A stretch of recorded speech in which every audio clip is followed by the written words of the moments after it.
Hi, and welcome to episode 4 of the Piano with Harriet Stubbs. Today, I am very excited to have my guest, Paul Cavalconte, join us from New York's WQXR, WNYC, and WFUV. Paul is here in London, and we are recording this from my flat. We have known each other in New York for many years. Paul's knowledge expands across so many genres of music, and we have always had so much fun together. So, welcome, Paul. I'm able to visit you where you live, which is also where your instrument is. We're seated at Harriet's piano. Yes. And Harriet's piano is going to sing to us in a very eloquent way. But I wanted to ask you a musical question. Maybe you can answer this for me, or you may not know what I'm talking about. But through the years, whenever Paul McCartney was prodded about where did his exquisite Blackbird come from, he said, well, you know, it's a bit to Bach played backwards. Seriously. Did he really? Oh, yeah, it's a true thing. So in other words, idea. and I wish I had a guitar handy, because of course I could play the intro. Not. But that do do do ding diddle diddle ding diddle diddle ding ding. So I don't know, can you play the opening, you know, of Blackbird, and then let's go backwards on it. So here's how it begins.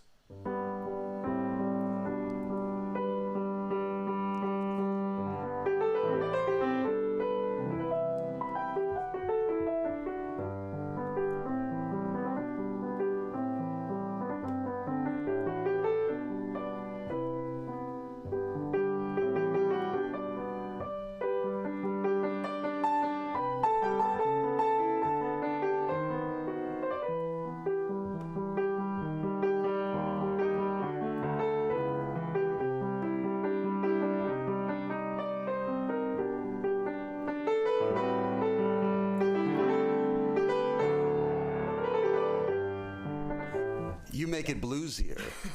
But that intro is the thing that he claims he nicked off of Bach, and I don't know specifically what Bach. Interesting. Now, I could, go to some YouTube video and probably, catch him talking about it, but I'm lazy, and we're using our computer to record this anyway. Exactly. So. But is there anything else that's kind of musical and unexpected about this particular part of London that folks might relate to, that we could point to if you were doing a little blue placking around this neighborhood? Royal Albert Hall's pretty close. Okay. And we know how many holes it takes to fill that sucker. We got that. What else have we got?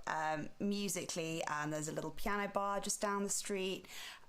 Universal and Sony are just down the street as well. It's a very musical neighborhood. In a modern sense. But I mean, did any of the great composers or show writers or whatever live in this general area? Is this a place that was noted for that? If we moved around town and say we went to Bloomsbury or Soho, who are some of the luminaries that we might find on a blue plaque tour? I know they have a blue plaque for Judy Garland. Yes. Yeah.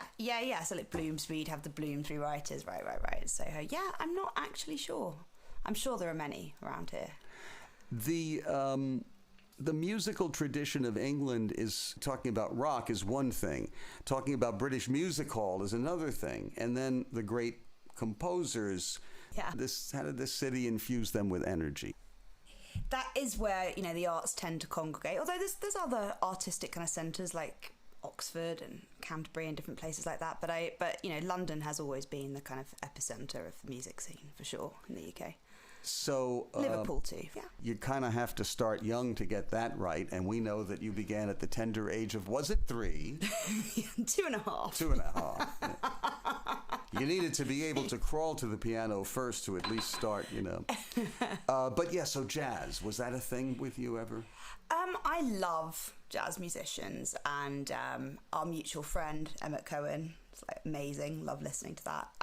But jazz wasn't a huge part of my musical life other than my colleagues playing it. I didn't play it. So when you listen to somebody like Emmett just tearing through this sort of stride piano-derived music that he's into currently, and as a technician, you hear him doing what he's doing, and he's making both different and similar choices that you would make, but the difference is you're following a script and he isn't. Absolutely. And I think it's just a very different groove. Like, it's miraculously cerebral and beautiful, and like it's just a completely different. So if we could like plug electrodes into your head and do a readout of you listening to that, would it be all like bing, bing, bing, bing, bing? Like, oh my God, why is he here? What did he do there? Oh, he sharped that. He flatted that. He flatted fifth that. Yeah, it's great fun. It's amazing to sort of, you know. Does that go on, I'm saying, as a musician, when you listen? Because I'm not a musician, so I just listen and I go, oy vey, I can't even type, my password correctly, and he's going blah, blah, blah, blah, up and down and up and down. And you do the same thing in the miraculous performances that you give, So I'm still mesmerized by that. But you're, several steps up the ladder and can actually understand the technique at hand. Well, although, I mean, his harmonic knowledge of jazz would be much more sophisticated than mine, and would be kind of extraordinary, different kind of knowledge. Yeah. How about somebody like Thelonious Monk? When you hear his dissonance, does that remind you of some of the classical modernists who purposely put dissonance into music? Definitely. Can you find me a Monk note on that thing? What's a good Monk note? Like, how about... Nah, that's too high. It's about your ears to a large extent, right? And how they've developed, in what particular way they've developed, what they're used to, what they're open to listening to, right? But when does it not become music? I don't know. I guess that depends on who's listening to it. Right. It's like, so is there such a thing as anti-music? Is there such a thing as anti-art? If you draw a red circle on a white canvas and say, I want, $10 million for that, what are you really selling? Is it the mystique that surrounds the artist? Is it the audacity of this statement in relation to everything else that person has done, or what his or her contemporaries are doing? And I guess the same thing applies to music, right? Totally, yeah. So, all right, let's do a kind of an example. I know you can roll into a slice of this. When we take Bach and we have someone who's a little closer to our time, namely Ferruccio Busoni, and he says, I hear it this way. Yeah.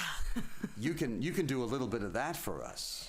He took a violin partita. So he took something that Bach wrote for violin, and he took the liberties that you're allowed to take in musical transposition to make it work for the other instrument. But then there's this little X factor, isn't there? Yeah. Let's hear it.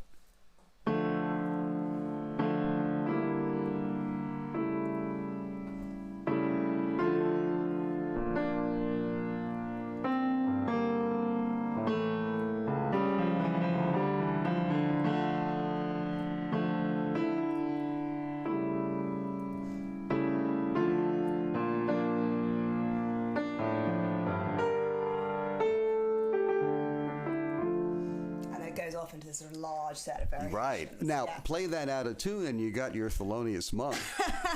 What was the earliest music, and I'm not saying so much kind of music, because I think it was sort of always classical, but what was the first piece that you sort of, soul bonded with, going back to the very beginning?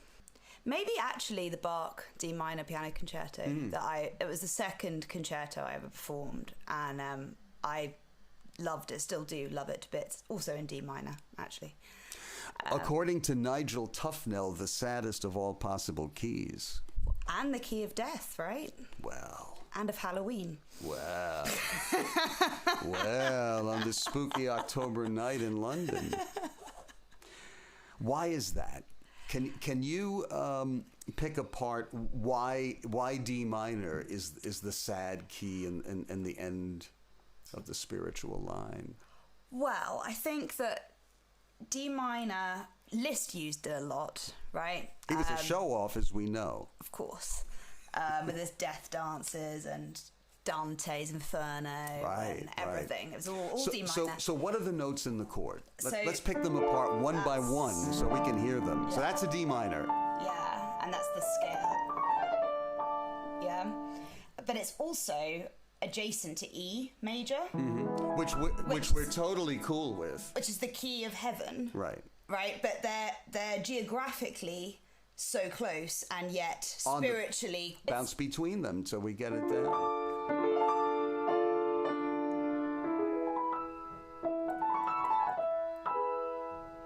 Completely different, so close together, and it's that heaven and hell duality whole thing that music's all kind of built out of, really, isn't it? It's cool. Off the top of your head, some others in that key that are famous. In D minor. Yeah. Well, the Dante Sonata. I can grab the Dante Sonata. Mm-hmm. Yes. She's going for her crib notes. In the meanwhile, we're at Harriet's down the road from Elephant and Castle. A fine place to stop and have refreshment, which we'll do after this. But we'll be right back after this. She's finding her. The cool thing about this is that starts with the tritone, which is like the interval of the devil as well. The interval of the devil. Well, it's like this, right? It's that sound. So it's that sound. So you're merrily rolling along on the major scale, doing da-da-da, da-da-da, da-da-da, and then all of a sudden the devil shows up. There he is. There he is, that rat.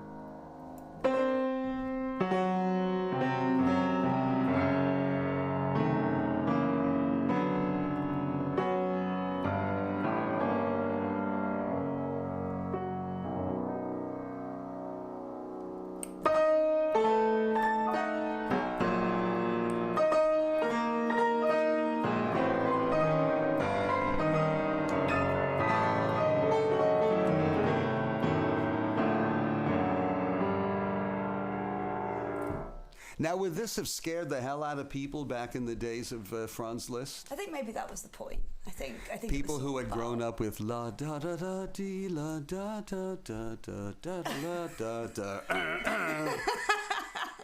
That's scary stuff. Yeah. On an October night, I got a little chill myself. Wow, that's like such radical music. It is. In a way, relative to what had come before. Absolutely. No wonder these guys didn't like each other. There were these camps in the German Romanticism time, weren't there? That's right. Yeah, the two German schools. So one that was sort of holding on to some traditional ideas, and one that was deemed to be more indulgent. It was very expressive, and Liszt and Wagner were sort of going in that kind of direction, and Clara Schumann and Robert Schumann were kind of in the middle, and Clara became more conservative in later life. But the new school, as it was called, like Liszt and Wagner, I don't think they ever disagreed with holding on to the other. Actually, they just embraced. If Beethoven is where rock begins, then what we just heard is where punk begins. Yeah. And at the same time, he could, be tremendously lyrical and romantic, and so he could create heaven. Are we going to E major to go to heaven? Is that how that works? He definitely had. He had F sharp major.